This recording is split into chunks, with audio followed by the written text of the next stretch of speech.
K Tayaramma గారి జీవన విపంచి daily serial 3వ భాగం.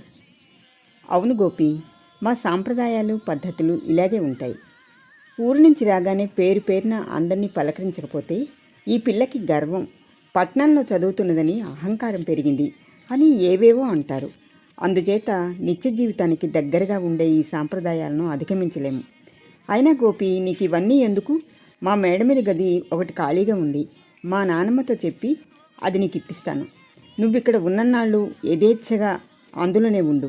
నీ భోజన సౌకర్యాలన్నీ అందులోనే అమరుస్తాను అంది సుభద్ర. గోపి ఏం మాట్లాడలేదు.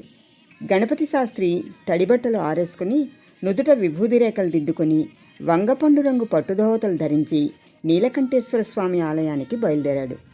డాడీ, గుడికి వెళ్తున్నారా? పలకరించింది సుభద్ర మరోసారి. అవును సుబ్బు, ఈరోజు రుద్రాభిషేకం చేయాలి. ఎన్నో పూజలు జపాలు జరిపించాలి. గజపతి రాజుల వంశస్థులు దైవదర్శనానికి వస్తారు అన్నాడు గణపతి శాస్త్రి.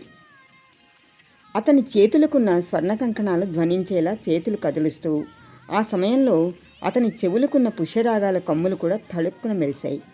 గణపతి, ఈ పాలు తీసుకుని ఆలయానికి వెళ్ళు అంటూ కేకేశారు భద్రమ్మగారు. గణపతి అటువైపుగా వెళ్ళాడు. అతని ప్రతి కదలికలోనూ ఓ సౌందర్యం ద్యోతకమవుతోంది. వయస్సు 40 దాటి ఉంటుంది. సన్నగా నాజూగ్గా పసుపు రంగులో ఉంటాడు. క్షణకాలం అలా రెప్ప వేయకుండా చూస్తూ ఉండిపోయాడు గోపి. గోపి, నాన్న వెళ్ళిపోయి అరగంట దాటింది అని సుభద్ర నవ్వే వరకు ఈ లోకంలోకి రాలేదు గోపి. తర్వాత భద్రమ్మగారి అనుమతి తీసుకుని గోపిని మేడ మీదకి తీసుకెళ్ళింది సుభద్ర. కృష్ణాపురం విజయనగరానికి 20 మైళ్ళ దూరంలో ఉంది. అది బ్రాహ్మణ అగ్రహారం. ఆ ఊరిలో 30-40 కుటుంబాల వరకు బ్రాహ్మణులే ఉన్నారు. మిగిలిన కులాల వాళ్ళు కూడా కొద్దిమంది ఉన్నారు. ఆ ఊళ్ళో ఉన్న ఇళ్లల్లో చాలా మట్టుకు అన్నీ పెంకుటిళ్లే. ఒక్క యజ్ఞనారాయణ దీక్షితుల గారిది మాత్రం 2 అంతస్తుల మేడ. నిజానికి ఊరి పెద్దలు, కాస్తో కూస్తో సిరి సంపదలు కలవాళ్ళు, విద్యావంతులు యజ్ఞనారాయణ దీక్షితుల గారి కుటుంబమే అని చెప్పాలి. దీక్షితుల పూర్వీకులంతా విజయనగర గజపతి రాజుల వద్ద ఆస్థాన విద్వాంసులుగా, వైణికులుగా, మార్ధాంగికులుగా ఉద్యోగాలు నిర్వర్తించారు. యజ్ఞనారాయణ దీక్షితులు తండ్రి గారు కపిలేశ్వర శాస్త్రి గారు ఆనంద గజపతి మహారాజుల గారి దగ్గర వేద పండితులుగా ఉండేవారు.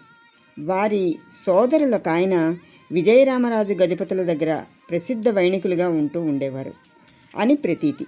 ఆయన వేదాలను కూడా వీణే మీద పలికించగల దిట్టయని జనుల నానుడి.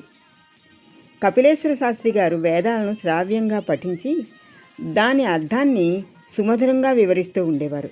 ఓసారి ఉజ్జయిని నుంచి ఎంతో పేరు మోసిన వేద పండితులు విజయనగరం వస్తే వారిని తన పాండితీ ప్రకర్షతో ఓడించిన కపిలేశ్వర శాస్త్రి గారిని ఘనంగా సన్మానించి ఓ అగ్రహారాన్ని బహుమానంగా ఇచ్చారు ఆనంద గజపతుల వారు.